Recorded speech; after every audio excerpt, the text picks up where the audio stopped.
100% syllabus ज़रूरी नहीं है कि आप एग्ज़ाम में करके जाइए।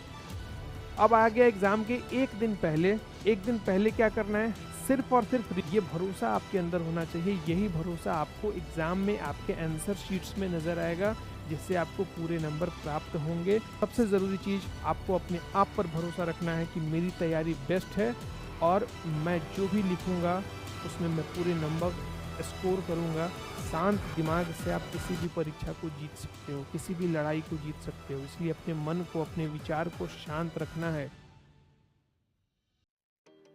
कोई भी बच्चा साल भर मेहनत केवल इसलिए ही करता है क्योंकि वो एग्जाम में अच्छे परफॉर्मेंस के साथ बढ़िया मार्क्स लेकर बच्चों, इस वीडियो में मैं अपने एक्सपीरियंस से आपको ये बताऊंगा कि वो कौन कौन सी गलतियां हैं जो आपको एग्ज़ाम के पहले नहीं करनी हैं, वो कौन कौन से टेक्निक्स हैं जिनको आपको यूज़ करके एग्ज़ाम में बढ़िया मार्क्स लेकर के आने हैं। एग्ज़ाम के जस्ट कुछ दिन पहले होता क्या है, हमारे अंदर एंजाइटी आ जाती है, हम बहुत पैनिक हो जाते हैं, हम बहुत डर जाते हैं, हमें समझ नहीं आता कि क्या करें कैसे करें, बहुत सारी चीज़ें एक साथ हमारे सर पर घूम रही होती हैं। तो इस वीडियो के माध्यम से मैं आपको क्लियर करूंगा वो कौन कौन सी गलतियां हैं जो आपको एग्ज़ाम के पहले नहीं करना है, और एग्ज़ाम के कुछ दिन पहले क्या कुछ करना है, रिवीजन कैसे करना है, स्ट्रेस को कंट्रोल कैसे करना है, और तीसरी सबसे इम्पॉर्टेंट चीज़ हाई मार्क्स कैसे स्कोर करना है।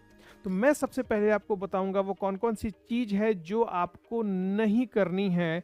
सबसे पहला, नया सिलेबस बिल्कुल स्टार्ट मत करना, जितना पढ़ा है उतने ही के साथ एग्ज़ाम में जाओगे, सब कुछ ज़ीरो से पढ़ना है।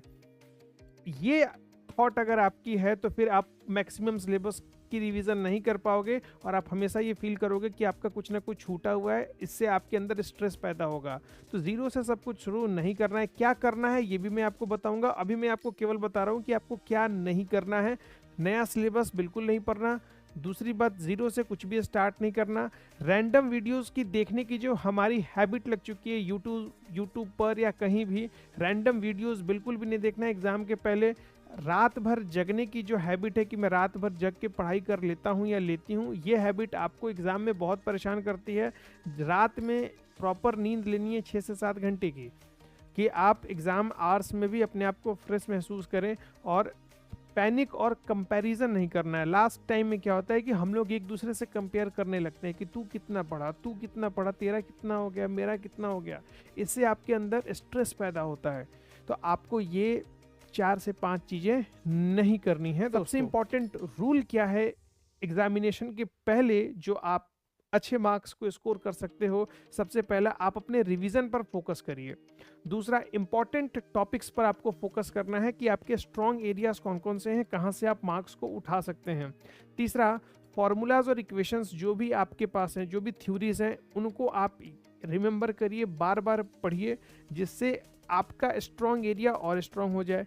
शॉर्ट नोट्स जो आपने बनाए हैं पूरे साल भर कि मैं इसको एग्ज़ाम के दौरान रिवाइज करूंगा, बच्चे उसको ही नहीं कर पाते, उसको छोड़ के बाकी सारी चीज़ें पढ़ने लगते हैं, न्यू पीडीएफ खोजने लगते हैं, न्यू रिसोर्सेज खोजने लगते हैं। इन सब गलतियों को ना करते हुए आपके पास जो चीज़ें हैं उसको रिवाइज करना है, शॉर्ट नोट्स को रिवाइज करना है, इंपॉर्टेंट टॉपिक्स पे फोकस करना है, और फॉर्मूला और डेफिनेशन को बार बार देखना है। इतने को करने के बाद क्या करना है, नेक्स्ट स्टेप में प्रीवियस ईयर क्वेश्चन जो एग्जामिनेशन का है आपको उसको देखना है, पिछले 5 से 10 साल का। इससे सबसे बड़ा फायदा क्या होगा कि आपको क्वेश्चन का पैटर्न पता चलेगा। तो क्या करना है, पिछले 5 से 10 साल का क्वेश्चन आपको सॉल्व करना है, जिससे आपको एग्जाम पैटर्न समझ में आएगा। रिपीटेड क्वेश्चंस देखने हैं कि उस प्रीवियस ईयर क्वेश्चन में कितने क्वेश्चंस रिपीटेड फॉर्मेट में आ रहे हैं। आपको, अगर आपके पास सैम्पल पेपर है या मॉक टेस्ट है, तो आपको सैम्पल पेपर और मॉक टेस्ट को एक लिमिटेड टाइम के अंदर करने की कोशिश करनी है, क्योंकि एग्ज़ाम में आपको मिलेंगे 3 घंटे, लिमिटेड टाइम में आपको पेपर कंप्लीट करना है। वो मॉक टेस्ट और वो सैम्पल पेपर आपको आपके एग्ज़ाम को समय पर कंप्लीट करने में मदद करेगा। और आपने उस मॉक टेस्ट में करके छोड़ नहीं देना है, आपने उस मॉक टेस्ट में आपने जो गलतियां करी हैं उसको चेकआउट भी करना है कि आपने मिस्टेक्स कहाँ करी हैं।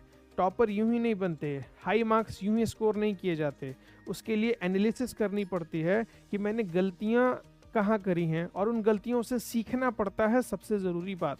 तो आपको पेपर सॉल्व भी करना है और उस पेपर का एनालिसिस करना है कि आपने गलती कहाँ कहाँ करी है, जो जिससे आप वो गलती दोबारा दोहराए नहीं। अब आ गया एग्ज़ाम के एक दिन पहले एक दिन पहले क्या करना है, सिर्फ और सिर्फ रिवीजन करना है, कुछ भी नया नहीं पढ़ना। इस बात को तो आप अपने दिमाग में डाल लीजिए।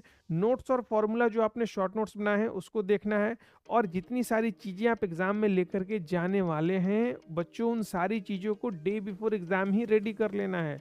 एडमिट कार्ड से लेकर के पेन से लेकर पेंसिल, स्टेशनरी बॉक्स, जो कुछ भी आपके पास है, जिस भी सेगमेंट के आप बच्चे हैं एग्ज़ाम के लिए, जो कुछ भी नेसेसरी है वो सारी चीज़ें डे बिफोर एग्ज़ाम आपको रेडी कर लेना है। नया टॉपिक बिल्कुल भी नहीं पढ़ना, मैं आपको ये बात बता देता हूँ। 100% सिलेबस ज़रूरी नहीं है कि आप एग्ज़ाम में करके जाइए। अगर आप 60 टू 70, 70 टू 80% सिलेबस भी अगर आप करके एग्ज़ाम में जा रहे हैं बच्चों, तो आप एग्ज़ाम में बहुत अच्छे मार्क्स स्कोर कर सकते हैं। ठीक है, और सबसे ज़रूरी चीज़, आपको अपने आप पर भरोसा रखना है कि मेरी तैयारी बेस्ट है और मैं जो भी लिखूँगा उसमें मैं पूरे नंबर स्कोर करूँगा। ये भरोसा आपके अंदर होना चाहिए। यही भरोसा आपको एग्ज़ाम में आपके आंसर शीट्स में नज़र आएगा, जिससे आपको पूरे नंबर प्राप्त होंगे। शांत दिमाग से आप किसी भी परीक्षा को जीत सकते हो, किसी भी लड़ाई को जीत सकते हो। इसलिए अपने मन को, अपने विचार को शांत रखना है। एग्ज़ाम के दौरान उसको भटकने नहीं देना कि हमसे ज़्यादा उसको आता है, वो बहुत देर से लिख रहा है, वो शायद अच्छा आंसर लिख रहा होगा, मैं उससे देख के लिख लेता हूँ। इन गलतियों को बिल्कुल भी नहीं करना एग्ज़ाम के दौरान। बात समझ में आ रही है दोस्तों? तो वीडियो अच्छा लगा हो तो लाइक ज़रूर कर दीजिए। All the best for your exams, take care.